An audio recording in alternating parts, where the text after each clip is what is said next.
The rifle barrel pressed cold against Dorothy Myers's temple as she knelt in the dirt, her hands bound behind her back with coarse rope that cut into her wrists.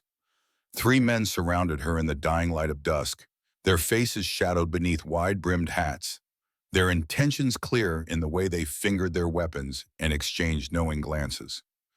The leader, a scarred man with yellow teeth, leaned close enough that she could smell the whiskey on his breath.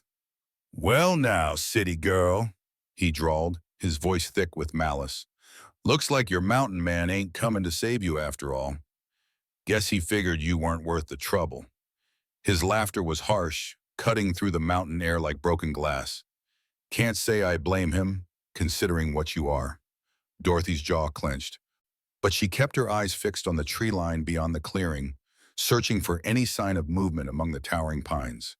The scars on her arms burned beneath her torn sleeves, exposed now for all to see, the raised white lines that marked her as different, as damaged goods in the eyes of men like these. "Nothing to say?" The man grabbed her chin roughly, forcing her to look at him. "That's all right. We don't need you talking for what we got planned." A twig snapped in the darkness beyond the firelight, so soft it might have been an animal, but Dorothy felt her heart leap with desperate hope. She had learned to read the sounds of these mountains over the past weeks, to distinguish between the natural settling of the forest and something more deliberate. Another sound closer now, the whisper of leather against bark. Dorothy forced herself to remain still, to show no reaction even as every nerve in her body screamed with anticipation. She thought of Zachary Cruz, of his weathered hands and the careful way he had tended her wounds without asking questions. The attack came swift and silent. One moment the three men were standing over her with their weapons drawn, and the next shadows erupted from the tree line with deadly precision. Zachary moved like a force of nature, his hunting knife gleaming in the firelight as he took down the first man before the others could even register the threat. The remaining two men spun toward the sound, their own weapons swinging up, but Zachary was already moving, rolling behind a fallen log, and bullets splintered the bark above his head. Dorothy threw herself sideways, rolling away from the fire as chaos erupted around her. "Kill the girl!" the leader shouted, his voice cracking with panic as he tried to track Zachary's movement through the dancing shadows. "Don't let them get away!" But even as he spoke, Dorothy could see the fear creeping into his eyes, the realization that they had underestimated both their quarry and the man who had come for her. These mountains belonged to Zachary Cruz in a way that went beyond mere familiarity. Before we see how this ends, tell us where you're watching from and hype this video in the comments.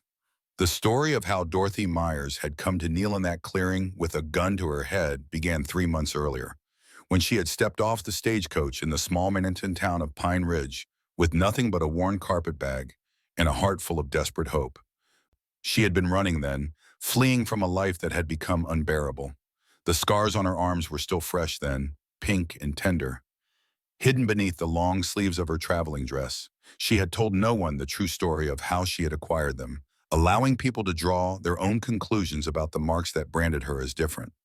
Pine Ridge was supposed to be her sanctuary, a place where no one knew her name or her history, where she could start fresh and build a new life, far from the judgment of those who had once called her friend. She had used the last of her inheritance to purchase a small cabin on the outskirts of town.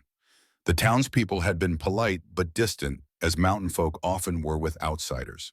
They watched her with curious eyes as she went about the business of settling in, buying supplies at the general store and attempting to make her little cabin into something resembling a home. It was old Mrs. Henderson at the general store who first mentioned Zachary Cruz, speaking his name in the hushed tones reserved for local legends and cautionary tales. "Lives up in the high country," she had said, wrapping Dorothy's purchases in brown paper. "Been up there nigh on 10 years now, ever since he came back from the war. Keeps to himself mostly." "What kind of man is him?" Dorothy had asked, though she couldn't say why the question mattered to her. Mrs. Henderson had paused in her wrapping, considering the question with gravity. "Hard to say. He's not one for talking, and most folks are afraid of him on account of his size.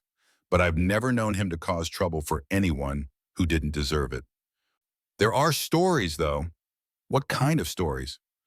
Some say he went a little wild after the war, that he's more animal than man now. Others claim he's got Indian blood in him, that he knows secrets about these mountains that no white man should know. But I think he's just a man who's seen too much and wants to be left alone. Dorothy had nodded and taken her packages, but the conversation had stayed with her as she walked back to her cabin. There was something about the idea of a man who had chosen isolation over society that resonated with her own desire to disappear from the world that had wounded her. She had been living in Pine Ridge for nearly a month when she first encountered Zachary Cruz. Though the meeting was far from the formal introduction she might have expected in Boston society. She had been walking the mountain trail that led from her cabin toward the higher elevations, seeking the solitude and peace that only the wilderness seemed to offer. The morning had been clear and bright, with the kind of crystalline air that made every detail of the landscape stand out in sharp relief. Pine trees stretched toward a sky so blue it seemed artificial, and the sound of her footsteps on the rocky path provided a steady rhythm that helped quiet her restless thoughts. She had been so absorbed in her own thoughts that she almost missed the signs of danger until it was too late. The mountain lion had been tracking her for some time, moving parallel to the trail with patient stealth. When she finally sensed its presence and turned to look, the great cat was crouched on a rocky outcropping not 20 feet away, its yellow eyes fixed on her with predatory intensity. Dorothy froze, every instinct screaming at her to run even as her rational mind told her that flight would only trigger the cat's hunting response. The cat's tail twitched as it gathered itself for the spring, and Dorothy found herself thinking of the bitter irony that she had come to these mountains to escape one kind of death only to find another waiting for her. The shot rang out like thunder in the thin mountain air, echoing off the rocky peaks and sending birds exploding from the trees in panic. Dorothy's eyes snapped open to see the mountain lion sprawled motionless on the rocks. The sound of heavy footsteps on stone made her turn, and she found herself face to face with the man she had been hearing about since her arrival in Pine Ridge. Zachary Cruz was everything the stories had suggested and more. He stood well over 6 feet tall, with shoulders broad enough to block out the sun and hands that looked capable of crushing stone. His dark hair hung past his collar, and a thick beard covered the lower half of his face. But it was his eyes that captured Dorothy's attention.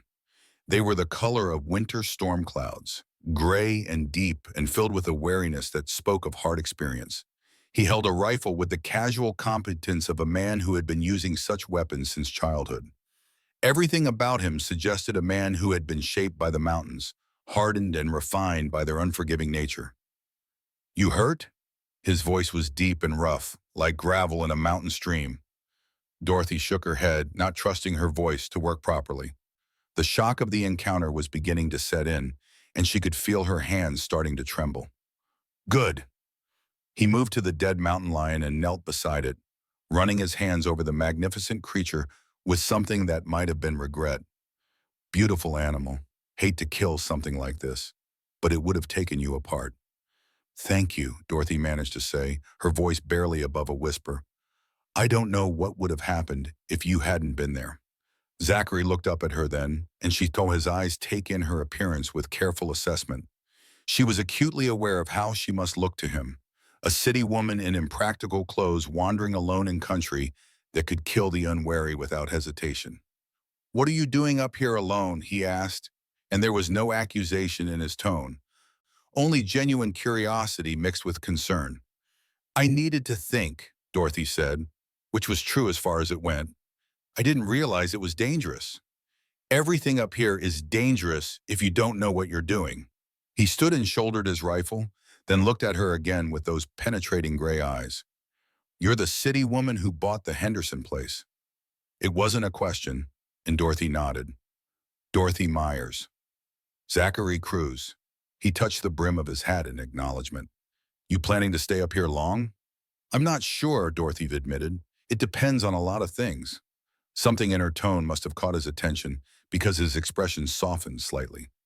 "These mountains can be healing for folks who need it," he said quietly, "but they can also be unforgiving to those who don't respect them." "You want some advice?" Dorothy nodded. "Get yourself a dog, something big enough to give you warning when there's trouble around, and learn to use a gun if you don't already know how." With that, he turned and began walking back up the trail, moving with the easy stride of a man who belonged in such places. Dorothy watched him go, noting the way he seemed to fade into the landscape even as she watched. "Mr. Cruz," she called after him, and he paused without turning around.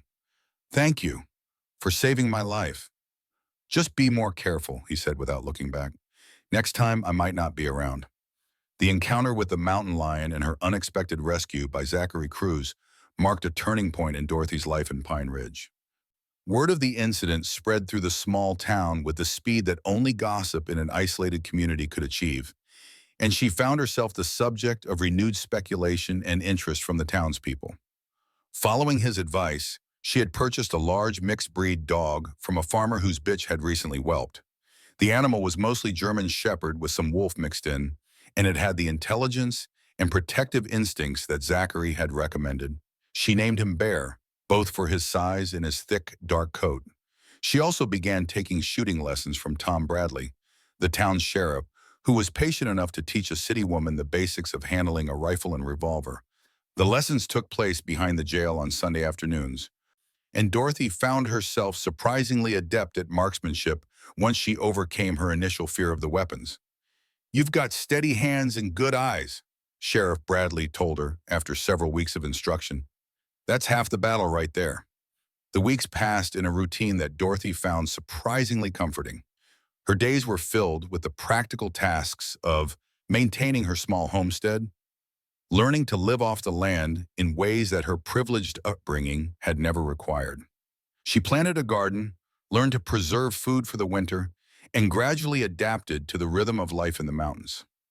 But it was the evenings that she treasured most, when she would sit on her porch with Bear at her feet and watch the sun set behind the peaks that surrounded Pine Ridge. The solitude that had once frightened her became a source of strength, a chance to heal from wounds that went far deeper than the scars on her arms. She had been living this quiet life for nearly 2 months when Zachary Cruz appeared at her cabin one evening just as the last light was fading from the sky. Bear had given a low warning growl before she heard the footsteps on her porch, but the dog's tail was wagging, suggesting that the visitor was someone he recognized and approved of. Dorothy opened her door to find the mountain man standing on her porch with his hat in his hands, looking almost uncomfortable in the domestic setting. He was cleaner than when she had first met him, his hair trimmed and his beard neatly groomed, but he still carried himself with the alert wariness of a wild creature venturing into civilization. "Mr. Cruz," she said, surprised by how pleased she was to see him. "This is unexpected." "Ma'am," he replied with a slight nod, "I was wondering if I might have a word with you." "Of course, please, come in." She stepped aside to let him enter, noting how he had to duck slightly to clear the doorframe. The cabin that had seemed perfectly adequate for her needs suddenly felt cramped, with his large frame filling the space.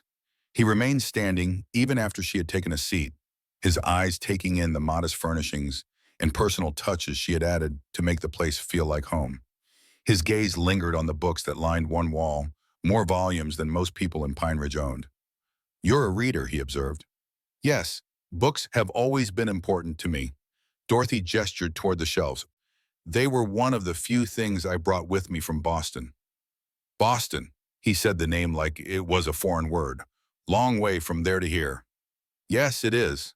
Dorothy waited, sensing that he had come for a specific purpose but was taking his time getting to it. Zachary moved to the window and looked out at the darkening mountains, his profile silhouetted against the glass. "I've been thinking about what you said that day on the trail, about needing to think." "What about it?" "There's something about you," he said slowly, still looking out the window. "Something that reminds me of myself when I first came to these mountains. Like you're running from something that hurt you bad." Dorothy felt her chest tighten, but she kept her voice steady. "What makes you think that?"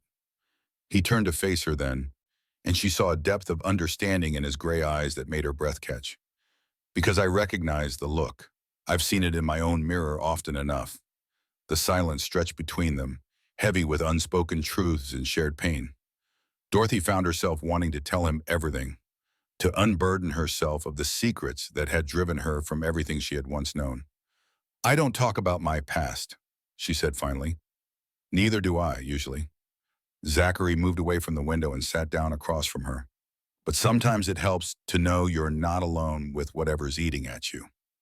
Dorothy looked down at her hands, noting how the sleeves of her dress covered the scars that marked her arms. She had become so practiced at hiding them that the concealment was automatic now. The war, she said quietly. You were in the war. 3 years with the Union Army, Zachary confirmed. Saw things that no man should have to see. Did things that still wake me up at night sometimes. Came back to find that the world I'd left behind didn't exist anymore. Is that why you live alone in the mountains? Partly. He was quiet for a moment. I found that I couldn't be around people anymore. Too much noise, too many questions. The mountains don't ask anything of you except honesty. Dorothy felt tears prick at her eyes, moved by the simple truth of his words. Sometimes I think about going back, she admitted. To Boston, I mean. But then I remember why I left, and I know I can never face that again. What happened to you? Zachary asked gently. Dorothy looked at Zachary's weathered face, seeing not judgment or curiosity, but a genuine compassion that made her chest ache with longing. For months she had carried her burden alone, telling no one the truth about what had driven her from her old life. But something about this quiet mountain man made her want to trust again.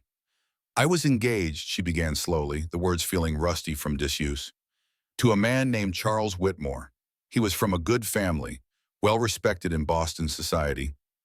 Everyone said it was a perfect match. Zachary waited patiently, his gray eyes never leaving her face as she struggled to find the words for what came next. Charles had a temper, Dorothy continued, her voice dropping to barely above a whisper. At first it was just harsh words when things didn't go his way, but as our wedding approached, it got worse. He would grab my arms when he was angry, hard enough to leave bruises that I had to cover with powder and long sleeves. She pulled back the sleeve of her dress then, revealing the network of white scars that crisscrossed her forearm. Zachary's expression didn't change, but she saw his hands clench into fists on his knees. The night before our wedding, I told him I couldn't go through with it, Dorothy said, her voice growing stronger as she spoke the truth aloud for the first time. I said I was going to call it off, that I couldn't marry a man who hurt me. That's when he really lost control. She traced one of the longer scars with her finger, remembering the feel of broken glass cutting into her skin as Charles had thrown her against the mirror in her bedroom. He said no one would believe me if I told them what kind of man he really was, that I was damaged goods now, and he was the only one who would ever want me. But you got away, Zachary said quietly. Barely. My maid heard the commotion and came running. Charles left, but not before he promised that if I ever told anyone what had happened, he would make sure I regretted it. Dorothy pulled her sleeve back down, covering the scars once again. So I ran. Used what money I had to disappear to find somewhere he could never find me. Zachary was quiet for a long time after she finished speaking, his gaze fixed on the floor between them. When he finally looked up, Dorothy was surprised to see not pity in his eyes, but anger. He was wrong, Zachary said, his voice low and dangerous. About you being damaged. About no one else wanting you. Men like that, they try to break you down so you'll think you need them. But the truth is, they're the ones who are broken. Dorothy felt tears threatening again, but this time they were tears of relief rather than pain. Sometimes I believe that, she said. Other times I look at these scars and think maybe he was right. No, I saw. Zachary leaned forward, his intensity making the small room feel even smaller. You want to know what I see when I look at those scars? I see someone who survived. Someone who was strong enough to get away from a man who would have destroyed her if she'd stayed. That's not damage, Dorothy. That's a victory. And the way he said her name, with a gentleness that she hadn't heard since before Charles had entered her life, made something tight in her chest finally loosen. For the first time in months, she felt like she could breathe freely. Thank you, she whispered, for understanding, for not looking at me like I'm broken. We're all broken in some way, Zachary replied. The trick is learning to live with the pieces that are left and maybe finding someone who can help you put them back together in a new way. He stood then, moving toward the door. I should go. It's getting late, and you need your rest. Zachary, Dorothy called as he reached for the door handle. Would you like to stay for dinner tomorrow? I mean, if you're not too busy. I could cook something and we could talk more. He paused with his hand on the door, and she saw a smile ghost across his lips. I'd like that, he said. I'll bring some fresh venison if you don't mind wild game. I don't mind at all. After he left, Dorothy sat in her quiet cabin with Bear at her feet and felt something she hadn't experienced in a very long time. Hope. Winter came early to the mountains that year, arriving with a ferocity that caught even the longtime residents of Pine Ridge by surprise. Dorothy had thought she was prepared for the harsh weather, having read extensively about mountain winters and laid in supplies according to the advice of the townspeople. But nothing had truly prepared her for the reality of being snowed in for weeks at a time. The first blizzard struck in early November, dumping 3 feet of snow in 2 days and cutting off all travel between the scattered homesteads in the town. Dorothy found herself alone with Bear in her small cabin, watching through frost-covered windows as the wind howled through the pines. It was on the 10th day of the storm that she heard the sound of someone chopping wood outside her cabin. At first she thought she was imagining it, but Bear's alert posture and pricked ears confirmed that the sound was real. Dorothy struggled to open her door against the weight of snow that had accumulated against it, finally managing to create a gap large enough to peer through. What she saw made her heart leap with relief and something warmer that she didn't want to examine too closely. Zachary was working methodically to clear a path from her door to the woodpile, his powerful frame moving with steady efficiency despite the brutal cold. He had somehow made it down from his mountain retreat through snow that would have been impassable for most people. "Zachary," she called through the gap in the door, and he looked up with a smile that transformed his usually serious expression. "Morning, Dorothy," he called back, as if appearing at her snowbound cabin in the middle of a blizzard was the most natural thing in the world. "Thought you might need some help digging out." It took them the better part of the day to clear enough snow to make the cabin fully accessible again, working together with a coordination that spoke of growing familiarity and trust. Zachary had brought snowshoes for both of them, and he taught Dorothy how to use them to move across the deep drifts without sinking. "How did you know I needed help?" Dorothy asked as they took a break inside the warm cabin, sharing hot coffee. "I didn't know for sure," Zachary admitted, "but I've been through enough mountain winters to know how dangerous they can be for someone who's not used to them. Figured it was better to check on you and find out you were fine than to wait and discover you were in trouble. You could have been killed trying to get down here in this weather." Zachary shrugged, as if risking his life to help her was a decision that required no thought at all. "I know these mountains pretty well. Besides, I had good reason to make sure you were safe." The way he said it, with a quiet intensity that made her pulse quicken, told Dorothy that their friendship had evolved into something deeper, without either of them explicitly acknowledging it. "I'm glad you came," she said simply, and saw something kindle in his gray eyes that made her breath catch. Zachary stayed for 3 days, until the storm finally blew itself out and travel became possible again. During that time, Dorothy discovered what it meant to share her space with someone who respected her boundaries, while still making his presence felt in ways both large and small. On the last night before he planned to return to his own cabin, they sat together by the fire reading, a companionable silence broken only by the occasional turning of pages. Dorothy found herself stealing glances at Zachary's profile as he concentrated on the book she had lent him. "Zachary," she said suddenly, the words coming out before she could stop them. "What are we doing?" He looked up from his book, his expression serious. "What do you mean?" "I mean this," she gestured between them. "The way you risked your life to come check on me. The way I feel when you're here and when you are not. What we're building between us." Zachary set his book aside and leaned forward. "I don't know," he said honestly. "I know what I'd like it to be, but I also know that you've been hurt badly and need time to heal. I don't want to push you into something you're not ready for."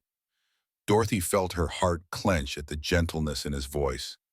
"What would you like it to be?" she asked softly. "I'd like it to be whatever you need it to be," Zachary replied. "If that's friendship, then I'll be the best friend I know how to be. If it's something more, when you're ready for something more, then I'd be honored to be that for you too. And if I'm never ready for something more, if I'm too damaged by what Charles did to me," Zachary's expression grew fierce, "then Charles Whitmore was an even bigger fool than I thought. Dorothy, you're not damaged. You're wounded, and wounds heal given time and care. But even if they don't heal completely, that doesn't make you less worthy of love and respect. Dorothy felt tears spill down her cheeks, but for once, they weren't tears of pain or shame. They were tears of relief, of gratitude for finding someone who could see past her scars to the woman beneath. I care about you, she whispered, more than I thought I could care about anyone again. But I'm scared. I know, Zachary said gently, and that's all right. We'll take this as slow as you need to, and if you decide it's not what you want, that's all right too. Dorothy looked into his eyes and saw nothing but honesty and patience. I think, she said carefully, that I would like to try, to see what this could become between us. But slowly. Zachary's smile was like sunrise breaking over the mountains. Slowly is the only way anything worthwhile gets built, he said, and I'm not going anywhere. Spring came late to the mountains, but when it finally arrived, it brought with it a transformation that Dorothy had never experienced in her city-bound life. The snow that had blanketed the landscape for months began to melt, revealing a world that seemed to pulse with new life and possibility. Dorothy's relationship with Zachary had grown steadily through the long winter months, developing into something deeper and more meaningful than anything she had known before. He had kept his word about taking things slowly, never pushing her beyond what she was comfortable with, but always making it clear through his actions that his feelings for her were both genuine and enduring. They had established a routine that worked for both of them. Zachary would spend several days each week at his mountain cabin, tending to his trap lines and the small mining claim that provided him with a modest income, but he would always return to spend time with Dorothy. It was during one of the first warm days of spring that Dorothy made a decision that surprised even herself. She had been working in her garden, planting seeds that Zachary had brought her from his mountain travels, when she realized that she had unconsciously rolled up her sleeves to keep them out of the dirt. For the first time since arriving in Pine Ridge, her scars were fully visible to anyone who might pass by. The white lines that crisscrossed her arms caught the sunlight, telling their story of survival and pain to the world without shame or concealment. Dorothy paused in her work, looking down at the marks that had defined so much of her self-image for the past year. But instead of the familiar surge of shame and the urge to cover them, she felt something else entirely: pride. These scars were proof that she had survived, that she had been strong enough to escape a situation that could have destroyed her. They look like they're healing well, a voice said behind her, and Dorothy turned to see Mrs. Henderson from the general store standing at her garden gate. The older woman's eyes were fixed on Dorothy's arms, but there was no judgment in her expression, only understanding. Yes, they are, Dorothy replied, making no move to cover the scars. It took me a long time to realize that healing doesn't mean forgetting. Sometimes it means learning to carry your scars with dignity. Mrs. Henderson nodded approvingly. That's wisdom that takes some folks a lifetime to learn. I had help, Dorothy admitted, thinking of Zachary and the patient way he had taught her to see herself through kinder eyes. That mountain man of yours, Mrs. Henderson said with a knowing smile, takes a special kind of man to see past surface damage to the strength underneath. He's not my mountain man, Dorothy protested, but even as she said it, she realized how hollow the denial sounded. Isn't he? Mrs. Henderson's eyebrows rose. Could have fooled me. The way he looks at you when you come to town together, and the way you light up when someone mentions his name. Dorothy felt heat rise in her cheeks, but she didn't deny the older woman's observation. Over the past months, she had come to understand that what she felt for Zachary went far beyond gratitude or friendship. It's complicated, Dorothy said finally. The best things usually are, Mrs. Henderson replied, but from where I stand, it looks like you've both found something worth holding on to. Don't let fear of what might go wrong keep you from enjoying what's going right. That evening, when Zachary arrived for dinner as had become their custom, Dorothy found herself studying him with new eyes.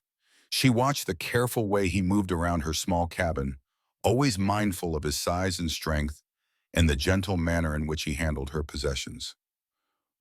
You're quiet tonight, Zachary observed as they finished their meal. Something troubling you?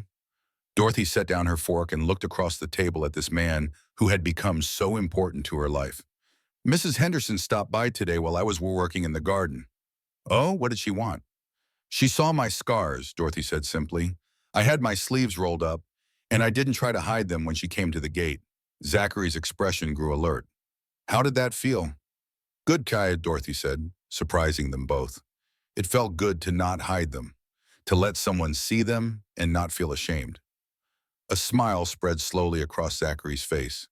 I'm proud of you, he said quietly. That took courage. She said something else too, Dorothy continued, feeling her heart begin to race. She said you look at me in a particular way, and that I light up when someone mentions your name. Zachary grew very still, his gray eyes fixed on her face with an intensity that made her breath catch. Do you think she's right? Dorothy felt as if she were standing at the edge of a cliff, about to take a leap that would change everything between them. But instead of fear, she felt a strange sense of exhilaration. Yes, she said softly. I think she is.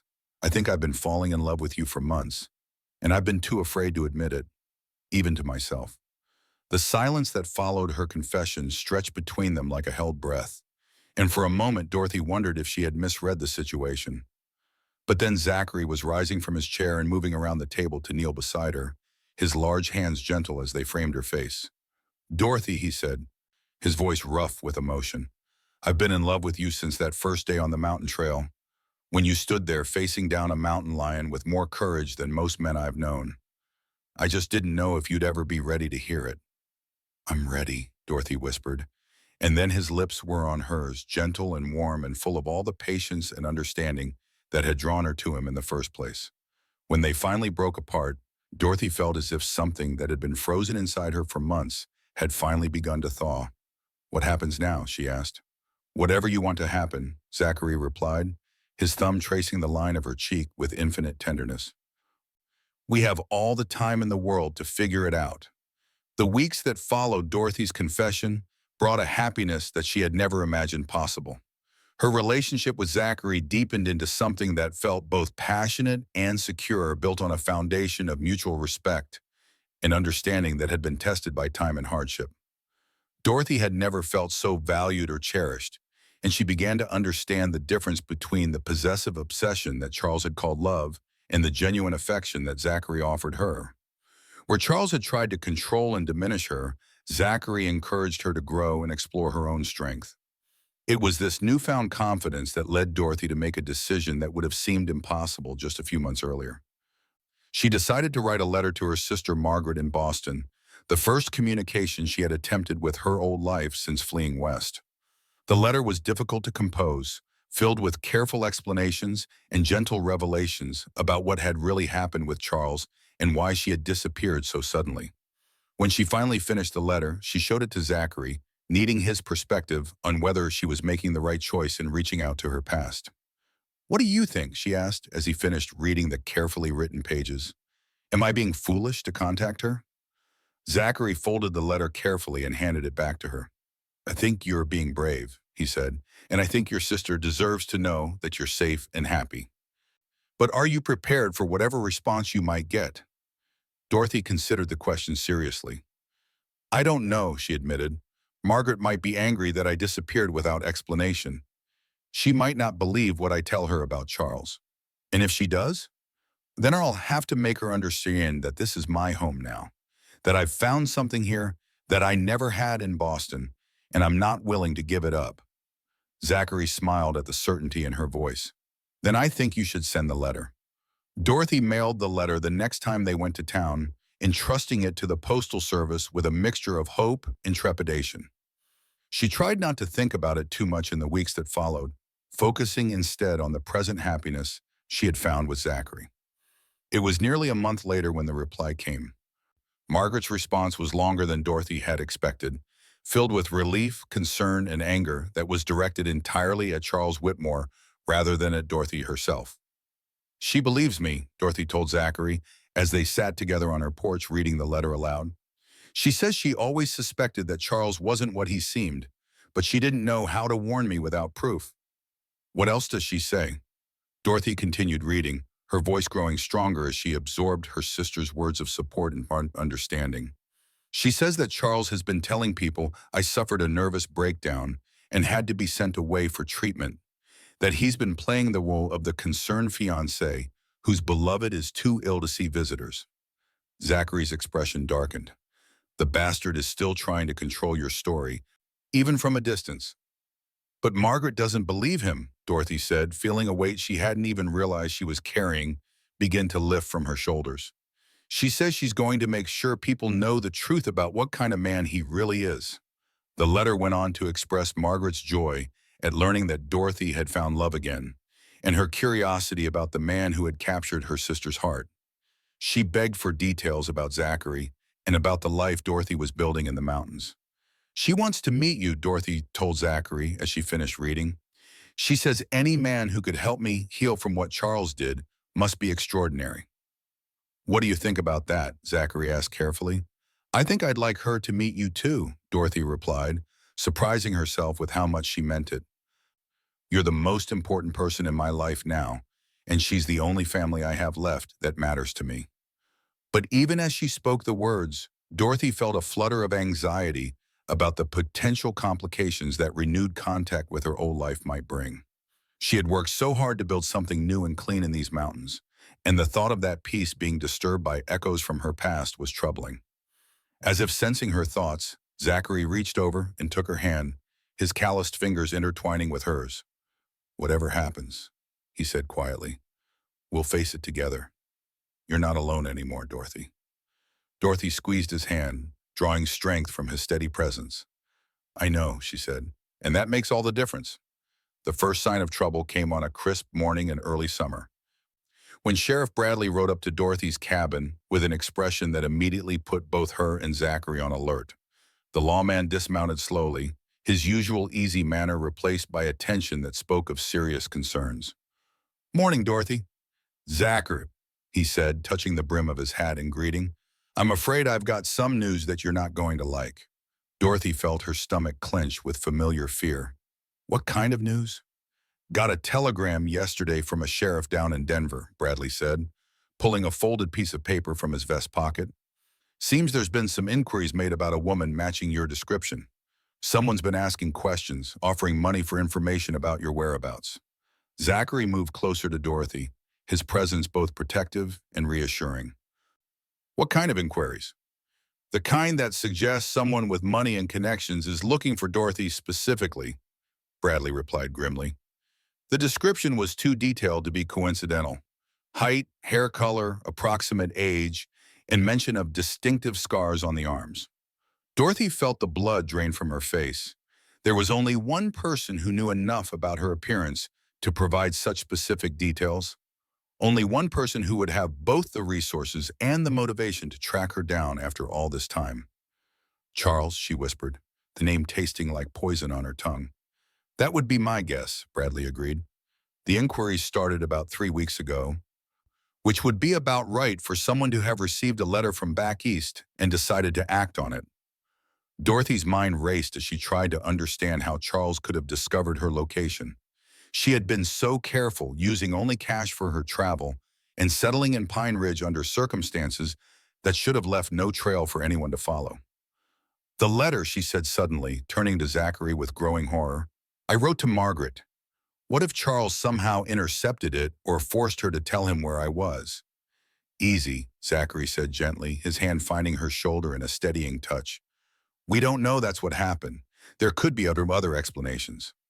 But Dorothy was already spiraling into the familiar panic that had defined so much of her life with Charles. You don't understand, she said, her voice rising with fear. He told me he would find me if I ever tried to leave him. He has connections, people who owe him favors. If he knows where I am, he'll come for me. Let him come, Zachary said, and there was something in his voice that made both Dorothy and Sheriff Bradley look at him sharply. If he wants to find you, he'll have to go through me first. Zachary, no, Dorothy said quickly. You don't know what he's capable of. Charles isn't just cruel, he's smart. He'll find a way to hurt you, to hurt both of us. Sheriff Bradley cleared his throat, drawing their attention back to the immediate problem. The way I see it, we've got a few options. We can wait and see if this fellow actually shows up. We can try to throw him off the trail somehow. Or we can make sure Dorothy's somewhere safe if and when he comes looking. I'm not running again, Dorothy said with a sudden firmness that surprised all of them. I've built a life here, a good life. I'm not going to let Charles destroy that just because he can't accept that I got away from him. Then we make a stand, Zachary said simply. We prepare for whatever he might from and we make sure he understands that you're under protection now. Dorothy looked between the two men, seeing the determination in their faces and feeling a surge of gratitude mixed with terror. These were good men, honorable men, but Charles fought dirty and had resources that they couldn't match. What if he doesn't come himself, she asked. What if he sends hired men, people who won't care about right and wrong? Then we'll deal with them too, Zachary replied, his gray eyes hard as winter stone. Dorothy, you need to understand something. You're not the same woman who ran from Boston a year ago. You're stronger now, more confident, and you're not alone. Sheriff Bradley nodded in agreement. Zachary's right, and if this Whitmore fellow does show up with hired guns, he'll be operating outside the law. That gives us options for dealing with him that we wouldn't have otherwise. Dorothy felt some of her panic begin to subside, replaced by a growing anger at the thought that Charles would pursue her even here, even after she had made it clear that she wanted nothing to do with him. What do we do first, she asked, surprised by the steadiness of her own voice. First, we make sure you're prepared to defend yourself, Zachary said. You've been learning to shoot, but we need to make sure you're ready for a real confrontation. Then we set up some early warning systems, ways to know if strangers are approaching the cabin. And I'll put the word out to the other lawmen in the territory, Sheriff Bradley added. If Whitmore or his people show up in any of the surrounding towns, we'll know about it. Dorothy nodded, feeling a sense of purpose beginning to replace her fear. What about the townspeople? Should we warn them? I'll handle that, Bradley said. Most folks around here don't take kindly to outsiders who come looking for trouble. As Sheriff Bradley prepared to leave, Dorothy found herself thinking about the letter she had received from Margaret just weeks earlier. Had her sister betrayed her location willingly, or had Charles somehow forced the information from her? One more thing, Bradley said as he mounted his horse. If you do decide to leave town for any reason, make sure someone knows where you're going. The last thing we need is for you to disappear right when we're expecting trouble. After the sheriff left, Dorothy and Zachary sat together on her porch, watching the sun climb higher over the mountains that had become their sanctuary. I'm sorry, Dorothy said quietly. I'm sorry that loving me has brought this danger into your life. Zachary turned to look at her with an expression of such fierce tenderness that it took her breath away. Don't you ever apologize for that, he said. Loving you is the best thing that's ever happened to me. If some bastard from your past wants to try to take that away, he's going to find out what happens when someone threatens what I care about. Dorothy felt tears prick at her eyes, but they were tears of gratitude rather than fear. Whatever was coming, she wouldn't face it alone. What do we do now? She asked. Now we prepare, Zachary said grimly, and we wait. The waiting was the hardest part. Days stretched into weeks with no sign of Charles or anyone acting on his behalf, but the tension never fully left Dorothy's shoulders. She found herself jumping at unexpected sounds, studying every stranger who passed through Pine Ridge with suspicious eyes. Zachary had moved into the cabin with her, ostensibly for protection, but really because neither of them could bear to be separated when danger might strike at any moment. His presence was both comforting and arousing, and Dorothy found herself grateful for the distraction of desire, even in the midst of her fear. Their physical relationship had progressed slowly and naturally, built on trust and genuine affection, rather than the possessive demands that had characterized her experience with Charles. Zachary was patient and gentle, always attentive to her needs and boundaries.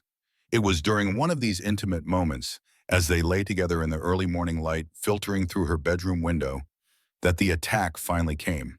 The first sign of trouble was Bear's low growl from his position by the front door, followed immediately by the sound of multiple horses approaching the cabin at speed. Zachary was on his feet instantly, moving with the quick efficiency of a man who had been expecting trouble. Stay low, he told Dorothy as he reached for the rifle that stood loaded beside the bed. And be ready to use that pistol if you need to. Dorothy's hands trembled as she pulled on her clothes and checked the revolver that had become a constant companion over the past weeks. Through the bedroom window, she could see three men dismounting from their horses, all of them armed and moving with purposeful coordination. But it was the fourth man, the one who remained mounted and stayed back from the cabin, who made Dorothy's blood run cold. Even at a distance, even after more than a year, she recognized the elegant posture and expensive clothes that could only belong to Charles Whitmore. He came himself, she whispered to Zachary, who had positioned himself at the front window with a clear view of the approaching men. Good, Zachary replied grimly. That means we only have to deal with this once. The leader of the hired guns called out from just beyond the porch. Dorothy Myers, we know you're in there. Come out peaceful-like, and nobody has to get hurt. Go to hell, Dorothy called back, surprised by the strength in her own voice. The man laughed, but there was no humor in the sound. Your gentleman friend back there says you might be reluctant to cooperate. He's prepared to make it worth your while to come back with us. But if you insist on being difficult, well, we're prepared for that too. Zachary moved to a different window, trying to get a better angle on the men who were spreading out to surround the cabin. How many are there? Dorothy asked. 3 that I can see, plus your friend Charles staying back with the horses. Dorothy felt her old fears rising, but then she looked at Zachary, saw the calm determination in his face, and remembered that she was no longer the frightened woman who had fled Boston. What's the plan? She asked. We make them understand that you're not going anywhere, Zachary replied, and if they don't like that answer, we make sure they regret coming here. The gunmen were growing impatient with the lack of response from inside the cabin. Dorothy could hear them moving around outside, testing the windows and doors for weaknesses. Last chance, the leader called out. Come out now, or we're coming in after you. Come ahead, Zachary shouted back, but you better be prepared for what you'll find. The attack came from 2 directions at once, with one man trying to force the front door while another broke through a side window. Zachary's rifle boomed in the confined space of the cabin, and Dorothy heard a scream of pain from outside as his shot found its mark. The man who had come through the window was raising his gun towards Zachary when Dorothy's pistol spoke, the bullet taking him in the shoulder and spinning him around. She had never shot a human being before, but there was no time for shock or regret as the battle raged around her. It was Bear who turned the tide of the battle. The big dog had been silent during the initial exchange of gunfire, but when one of the gunmen tried to flank them through the kitchen, Bear erupted from his hiding place with a snarl that sounded like something from the depths of hell itself. The man's scream was cut short as Bear's jaws closed on his gun arm, the weapon clattering to the floor as the dog's weight bore him down. Call off your dog, the leader shouted from outside. Call him off, or I'll put a bullet in him. Bear, down, Dorothy commanded, and the dog immediately released his victim and returned to her side, his fur standing on end and his teeth bared. The wounded gunman crawled toward the door, clutching his mangled arm and leaving a trail of blood across Dorothy's clean floor. His companions helped him outside, and Dorothy could hear urgent whispered conversations as they regrouped. You're outnumbered and outgunned, Charles's voice called from his position near the horses. Be reasonable, Dorothy. Come with me now, and I'll make sure your friend isn't harmed. I'd rather die first, Dorothy shouted back, and she meant every word. That can be arranged, Charles replied, his mask of civilized behavior finally slipping. Kill them both. I'll deal with the consequences. But before the remaining gunmen could resume their attack, the sound of approaching hoofbeats echoed across the clearing. Sheriff Bradley appeared at the head of a group of armed townspeople, their rifles ready and their faces grim with determination. Drop your weapons, Bradley commanded, his voice carrying the full authority of the law. You're surrounded and outnumbered. Surrender now and nobody else has to die. Dorothy watched through the window as Charles's face went white with shock and rage. He had clearly expected to handle this quietly, without interference from local law enforcement. You don't understand, Charles called out, his voice taking on the smooth, persuasive tone that Dorothy remembered so well. I'm Charles Whitmore of the Boston Whitmores. That woman in there is my fiancée, and she's not in her right mind. I'm simply trying to bring her home for medical treatment. That's a lie, Dorothy shouted from inside the cabin. I'm not his fiancé, and I'm not going anywhere with him. Sheriff Bradley's expression didn't change. The lady seems pretty clear about her feelings on the matter. And last I checked, kidnapping was still a crime in this territory, regardless of what family you come from back east. The standoff stretched for what felt like hours, but was probably only minutes, with Charles and his remaining gunmen weighing their options against the superior numbers of Sheriff Bradley's posse. Dorothy could see the calculation in Charles's eyes, the same cold assessment that she had learned to fear during their time together. "This isn't over, Dorothy, Brown," Charles finally called out, his voice carrying across the clearing with the promise of future retribution. "You can hide behind these mountain men for now, but I'll find another way. I always do." "Maybe," Zachary replied, stepping out onto the porch with his rifle still ready. "But you'll have to go through me to get to her, and I promise you that won't be as easy as you think." Charles's gaze fixed on Zachary for the first time, taking in his size and the dangerous competence with which he handled his weapon. Dorothy saw something flicker across her former fiancé's face, perhaps the first genuine recognition that he was dealing with a man who wouldn't be intimidated by threats or bought off with money. "Who are you?" Charles demanded. "I'm the man who loves her," Zachary replied simply, "and I'm the man who's going to make sure you never hurt her again." The words hung in the air between them, carrying a weight that went far beyond mere threat. Dorothy felt her heart swell with pride and love for this man who was willing to stand between her and danger without hesitation. Sheriff Bradley moved closer, his own weapon trained on the hired gunman. "I think it's time for you gentlemen to move along," he said calmly. "You've got one man who needs medical attention, and you're not welcome in this territory anymore."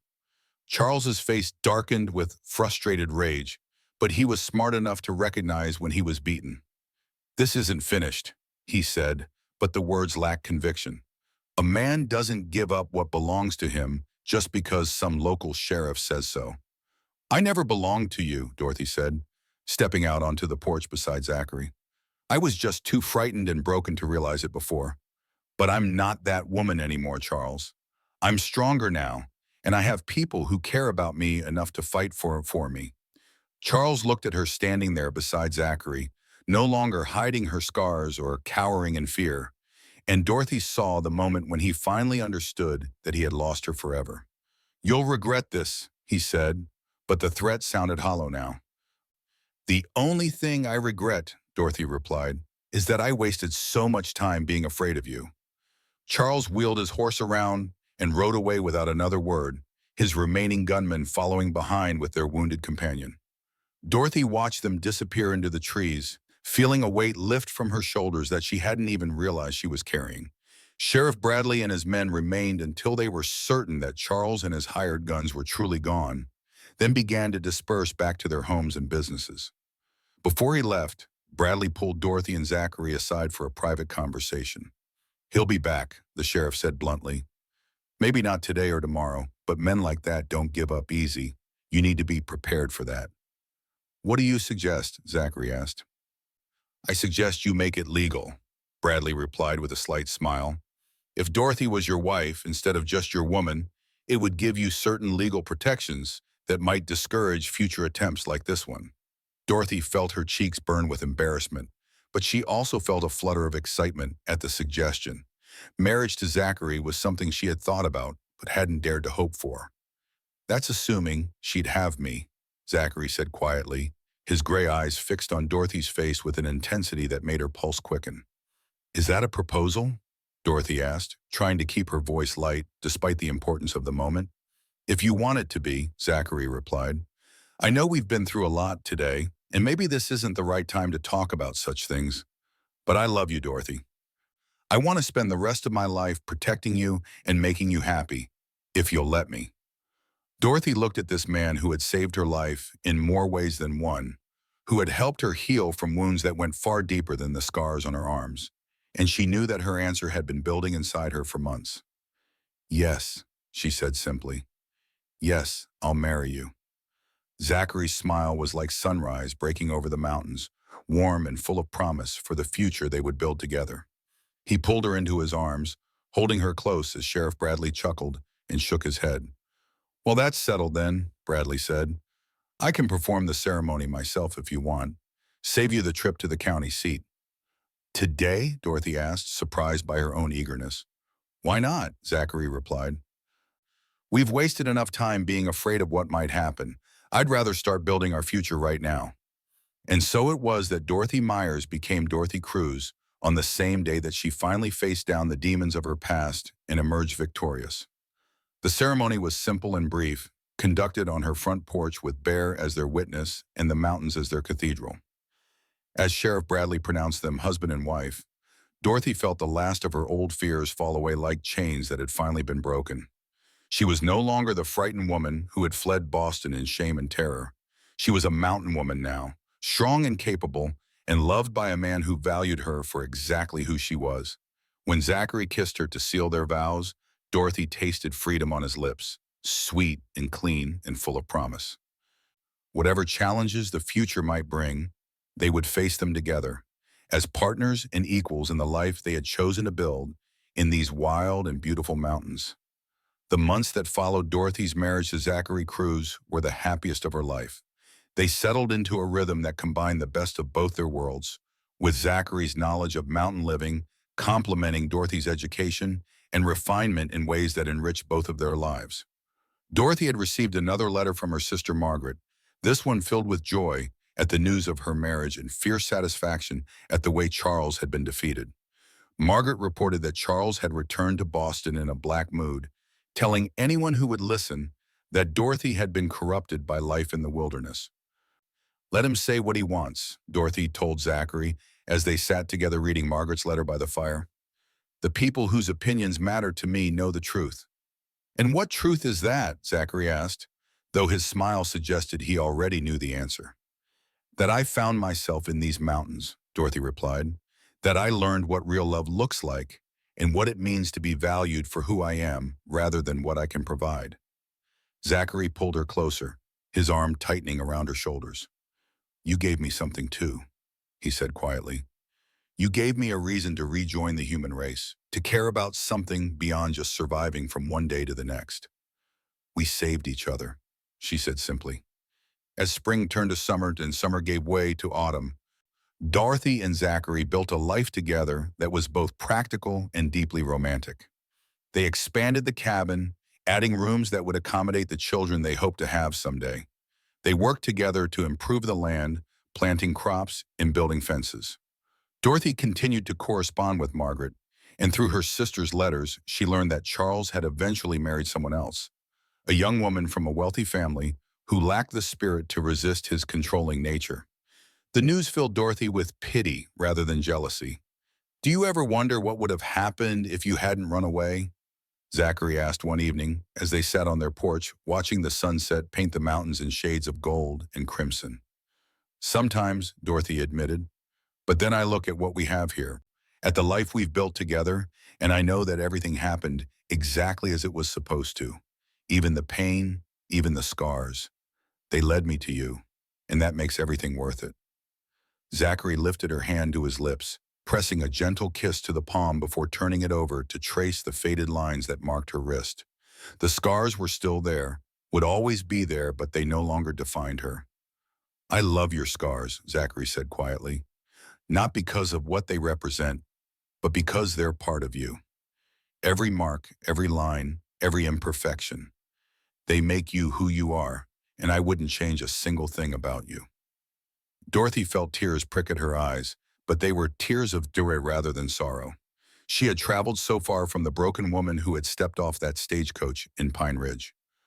As winter approached once again, Dorothy found herself looking forward to the season that had once filled her with dread.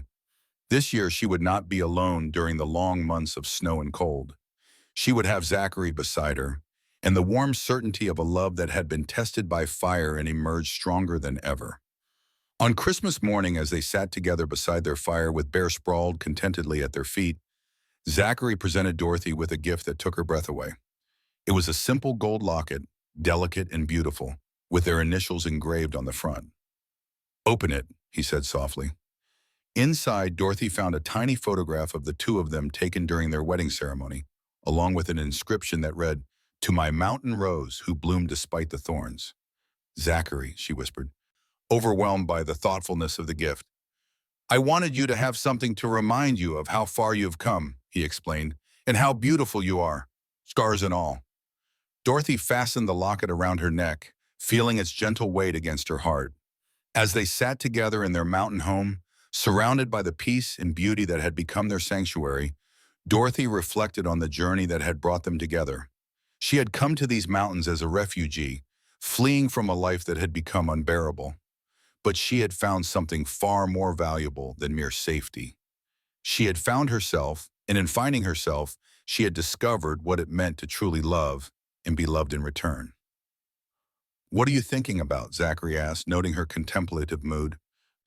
I'm thinking about how grateful I am, Dorothy replied, for everything that happened, even the painful parts. They brought me here to you, to this life we've built together. I wouldn't change any of it. Not even the scars. Dorothy smiled, touching the locket that hung over her heart. Especially not the scars. They're part of my story, part of what made me strong enough to deserve you. Outside their window, snow began to fall in gentle flakes, blanketing the mountains in pristine white. But inside their cabin, warmth and love created a sanctuary that no storm could touch. Dorothy Cruz had finally found her home, not just in the mountains she had grown to love, but in the arms of the man who had helped her discover her own worth. The city girl who had once been warned to stay back had instead moved forward, into a life more beautiful and fulfilling than anything she had ever dared to imagine. And in the end, that made all the difference.